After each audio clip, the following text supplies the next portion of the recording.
नमस्कार, स्वागत है आपका। मेरा नाम है विपिन बेबाक। संसद में संविधान पर चर्चा के दौरान अमित शाह के बयान पर देश में घमासान मचा हुआ है। डॉक्टर भीमराव अंबेडकर को दिए उनके बयान पर अब शिवसेना यूवीटी प्रमुख और महाराष्ट्र के पूर्व सीएम उद्धव ठाकरे ने कहा है कि जिस तरीके से कल अमित शाह ने सदन में अंबेडकर अंबेडकर अंबेडकर कहा, आप होते कौन है ऐसे कहने वाले।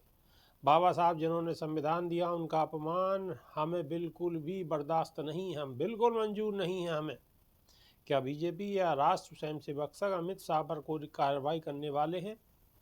उद्धव ठाकरे ने कहा कि मैं तो कह रहा हूं कि जिन्होंने भी बीजेपी को समर्थन दिया है क्या उनको ये मंजूर है?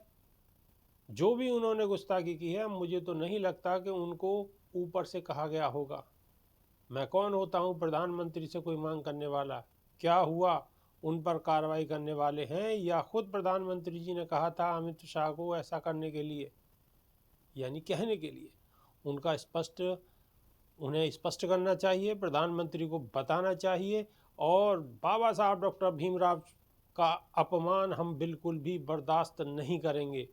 क्या अमित शाह का ये मत है या पूरे परिवार का मत है? मुंह में राम बगल में छुरी, यही तो बीजेपी का हिंदुत्व है। मैं तो कहता हूं कि महाराष्ट्र में इनको लगता है कि कोई रहा नहीं, कुछ भी तोड़ो फोड़ो गुजरात लेकर चले जाओ।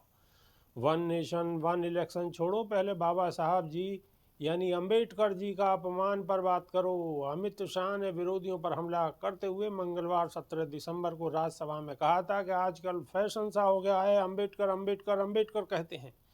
इतना नाम भगवान का लिया होता तो 7 जन्मों तक स्वर्ग मिलता। यानी अमित शाह ने लोकसभा में ये बात कह के देश की राजनीति में तूफान खड़ा कर दिया।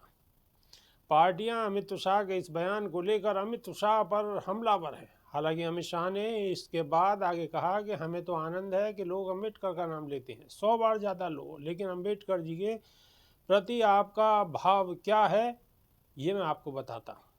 अंबेडकर जी को देश की पहली कैबिनेट से इस्तीफा देना पड़ा। उन्होंने कहा कि अनुसूचित जाति अनुसूचित जनजाति के साथ हुए भेदभाव से मैं असहमत हूँ, विदेश नीति से असहमत हूँ, आर्टिकल 370 से मैं असहमत हूँ, इसलिए कैबिनेट छोड़ना चाहते थे। आश्वासन दिया गया लेकिन पूरा नहीं हुआ, इसीलिए उन्होंने इस्तीफा दिया। लेकिन अमित शाह कुछ भी कहते रहें, लेकिन इस टाइम देश की राजनीति में इस बयान को लेकर बवाल मचा हुआ है। अब देखने वाली बात होगी कि अमित शाह यानी गृह मंत्री माफ़ी मांगते हैं या नहीं।